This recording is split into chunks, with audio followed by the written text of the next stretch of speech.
नमस्कार, मैं डॉक्टर अनुज जैन एक पेन मेडिसिन स्पेशलिस्ट हूं और all India institute of medical sciences Bhopal में काम करता हूं। आज जिस टॉपिक के ऊपर हम बात करने वाले हैं वो है एक comparison between Ayurveda and allopathy. तो फ्रेंड्स, मुझे एलोपैथी प्रैक्टिस करते हुए लगभग 16-17 साल का एक्सपीरियंस हो चुका है। तो कंपैरिजन को शुरू करते हैं। तो एलोपैथी का जो इनिशिएशन हुआ था वो हुआ था 19th सेंचुरी में, और जो आयुर्वेद का जिक्र मिलता है वो वेदों उपनिषदों में मिलता है। तो जो इसका आयुर्वेद का ज्ञान है वो सैकड़ों साल पुराना और हजारों साल पुराना है। दूसरी चीज जो इम्पोर्टेंट है जानना वो ये है कि एलोपैथी जो है वो एक एविडेंस बेस्ड मेडिसिन है और आयुर्वेद जो है वो ऑब्जर्वेशन बेस्ड मेडिसिन है। तो एविडेंस बेस्ड मेडिसिन क्या होता है? एविडेंस बेस्ड मेडिसिन होता है कि आपको अगर कोई भी पॉइंट अपना रखना है तो उसके लिए आपको साक्ष्य ढूंढना होगा। जब तक कोई साक्ष्य नहीं मिलेगा तब तक आप किसी पॉइंट को ये नहीं कह सकते कि हाँ ये चीज सही है। तो this is what evidence based medicine is. और ऑब्जर्वेशन बेस्ड मेडिसिन क्या है? आप कोई चीज ऑब्जर्व करते हैं, उसके लिए भले ही आपके पास में कोई साक्ष्य ना हो, आपका ऑब्जर्वेशन ही साक्ष्य बन जाता है। तो आयुर्वेद जो है वो एक ऑब्जर्वेशन मेडिसिन है, बल्कि जबकि एलोपैथी जो है वो एक एविडेंस बेस्ड मेडिसिन है। तो इसकी वजह से प्रॉब्लम कहां पे हो रही है? तो एविडेंस बेस्ड मेडिसिन के लिए जो एविडेंस जनरेट करना पड़ता है वो है एक बहुत ही कॉस्टली अफेयर। जो रिसर्चेज होती हैं उनमें ढेर सारा लाखों करोड़ों रुपए लगते हैं। तो जब लाखों करोड़ों रुपए का इन्वेस्टमेंट होगा तो उस इन्वेस्टमेंट को रिट्रीव भी करना पड़ेगा, और उस रिट्रीव करने के चक्कर में आपको उस पर्टिकुलर रिसर्च में कभी भी नेगेटिव रिजल्ट्स को शो करना सही नहीं माना जाएगा, वो कमर्शियली वायबल नहीं होगा। इसलिए इनिशियली आप इसका एक एग्जाम्पल देखिए कि आज से लगभग 20-30 साल पहले जो घी हम लोग बड़े लंबे समय से खा रहे थे, वेस्टर्न मेडिसिन ने उसको बोला कि घी हमको नुकसान करता है और उसकी जगह पर रिफाइंड ऑयल को यूज करना चाहिए, और रिफाइंड ऑयल यूज करने से हार्ट की प्रॉब्लम्स कम होती हैं। और आज से 5-6 साल पहले एक और रिसर्च आई again from the western medicine कि refined oil is worse than ghee. तो ये होता है, एविडेंस चेंज होते रहते हैं समय के साथ में। एक रिसर्च होती है, उसमें कुछ एविडेंस जनरेट होता है और उसी के कॉन्ट्रडिक्टरी एविडेंस जो है वो लेटर टाइम में रिसर्च होती है उसमें निकल करके आता है। बल्कि इसके अगर कंपैरिजन में हम आयुर्वेद के ऑब्जर्वेशंस देखें तो ऑब्जर्वेशंस जो हैं वो जब तक बहुत स्ट्रांग ऑब्जर्वेशन नहीं होते हैं तब तक वो लिटरेचर में नहीं आते। जब कोई चीज बहुत सारे लोगों ने बार बार ऑब्जर्व करी होगी तब जाकर के वो हमारे वेद और ग्रंथों में लिखे गए होंगे। तो जो टेस्ट ऑफ टाइम है वो ऑब्जर्वेशन मेडिसिन को ज्यादा होल्ड करता है। इसके अलावा एक और बहुत इंपॉर्टेंट पॉइंट है एलोपैथी और आयुर्वेद के बीच में कि allopathy focuses on treatment and is less focused on prevention of the disease. तो इसको समझना कोई बहुत मुश्किल नहीं है। ढेर सारा पैसा लगा हुआ है दवाइयां बनाने में, तो अगर दवाइयों की जरूरत ही नहीं पड़ेगी तो वो पैसा जो रिसर्च में लगाया गया और नया प्रोडक्ट बनाने में लगाया गया वो रिट्रीव कैसे होगा?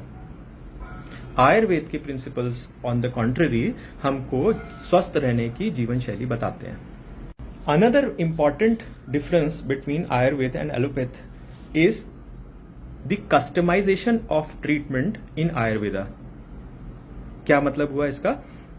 यदि 3 लोग एक एलोपैथिक प्रैक्टिशनर के पास में सिमिलर सिम्टम्स लेकर के, सिमिलर लक्षण लेकर के पहुंचते हैं तो तीनों मरीजों का इलाज सेम होगा, उनको सेम सेट ऑफ दवाइयां लिखी जाएंगी। लेकिन आयुर्वेद के हिसाब से अगर आप किसी अच्छे आयुर्वेदिक प्रैक्टिशनर के पास जाते हैं तो वो आपकी प्रवृत्ति के हिसाब से हो सकता है जो 3 मरीज उसके पास पहुंचे हैं वो तीनों अलग अलग प्रवृत्ति के हों और उनका जो इलाज लक्षण सेम है लेकिन उनका इलाज डिफरेंट हो। कि Ayurveda gives you customised treatment while allopathy gives you generalized treatment. एक और इम्पॉर्टेंट डिफरेंस है बिटवीन एलोपैथी एंड आयुर्वेद कि एलोपैथी में जो हम जो दवाइयां यूज करते हैं वो बहुत ही प्यूरिफाइड फॉर्म ऑफ केमिकल्स होते हैं, वो जो कि यूजुअली लैबोरेटरीज में बनते हैं। और आयुर्वेद में जो हम यूज करते हैं वो यूजुअली सिर्फ फिजिकल प्रोसेसिंग के बाद में नेचुरल प्रोडक्ट्स होते हैं। तो ये पॉइंट जानना जरूरी क्यों है? देखिए, जो भी केमिकल्स आए हैं उनका जो कॉन्सेप्चुअलाइजेशन हुआ है वो नेचर से ही हुआ है। जैसे एक एंटीबायोटिक हम मान लें, एंटीबायोटिक्स जो है वो यूजुअली एलोपैथी में इस्तेमाल होती हैं। पेनिसिलिन था, पेनिसिलिन क्या था? एक फंगस था, वो था नेचर से ही, लेकिन उसको प्यूरिफाई किया गया लेबोरेटरी में और प्यूरिफिकेशन के बाद में उसको कमर्शियली अवेलेबल करा दिया इंजेक्शंस के फॉर्म में।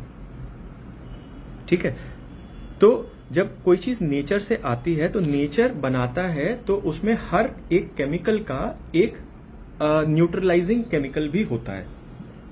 लेकिन जब हम उसमें से एक्टिव इंग्रेडिएंट निकाल लेते हैं जिसको कि हम एपीआई बोलते हैं, एक्टिव फार्मास्यूटिकल इंग्रेडिएंट, तो उसके साथ में जो उसको न्यूट्रलाइज करने वाला, उसके जो साइड इफेक्ट्स को न्यूट्रलाइज करने वाला जो एक ऑल्टरनेटिव केमिकल था वो निकल जाता है। इस वजह से एलोपैथी में जो दवाइयां खाते हैं हम, उनके जो साइड इफेक्ट्स होते हैं वो ज्यादा होते हैं कम। तो आखिरकार मैंने ये वीडियो बनाया क्यों?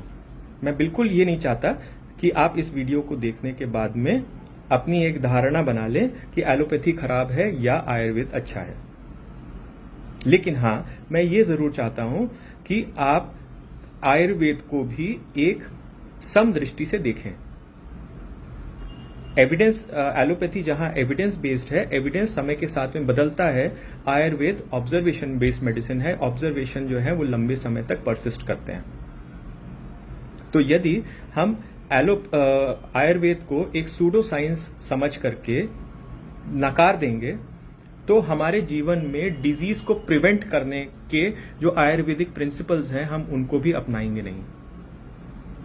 और अगर हम डिजीज से बचने की कोशिश नहीं करेंगे तो डेफिनेटली बीमार पड़ेंगे, और बीमार पड़ने पर हमको ढेर सारी दवाइयां लेनी पड़ेंगी जो कि हमारे शरीर को भी नुकसान करेंगी और हमारे पैसे भी बहुत ज्यादा खर्च होंगे। तो अंत में मैं यही कहना चाहता हूं कि prevention is always better than the cure. तो इस वजह से मैं आपसे पुनः आग्रह करता हूं कि आयुर्वेदिक प्रिंसिपल्स के बारे में थोड़ा और जानें और निरोगी रहने के तरीके सीखें, नेचुरल वे में निरोगी रहने के तरीके सीखें। यदि आपको ये वीडियो इंफॉर्मेटिव लगा हो तो प्लीज इसको लाइक, सब्सक्राइब एंड शेयर करना ना भूलें। With this I and this video. Thank you.